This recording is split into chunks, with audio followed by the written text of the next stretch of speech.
Ayant notifié ses arrêts à l'Assemblée nationale sur les contentieux électoraux, signifie que la Cour constitutionnelle a statué sur tous les recours lui déposés pour raison d'erreurs matérielles, a déclaré Maître Emeka Benguele. La plupart des gens sont ignorants. En cette matière,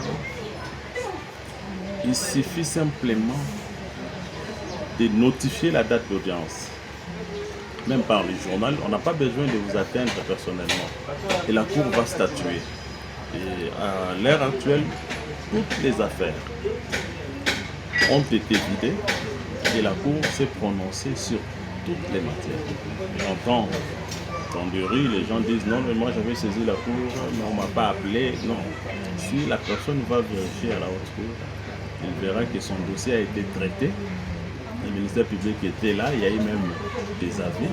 Peut-être la personne n'a pas apporté de preuves. Donc il appartenait à tout le monde qui avait saisi la haute cour pour voir son dossier être traité, d'être vigilant et prudent, et suivre.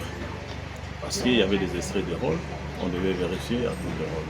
Si on appelle votre dossier et que vous n'amenez pas de preuves pour évincer votre adversaire, la Cour n'aura plus de magie. Quand on notifie à l'Assemblée nationale, cela veut dire que la Cour est dessaisie même du dossier. On ne peut plus revenir sur ça.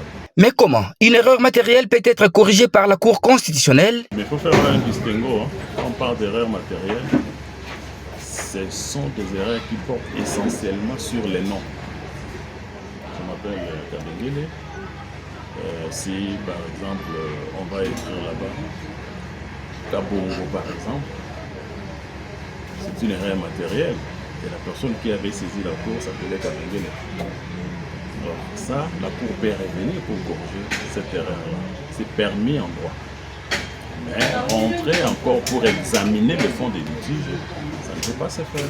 Il faut dire que la page sur les contentieux électoraux en République démocratique du Congo est donc tournée à la Cour constitutionnelle et les requérants ne peuvent qu'affûter leurs armes pour la législature de 2028.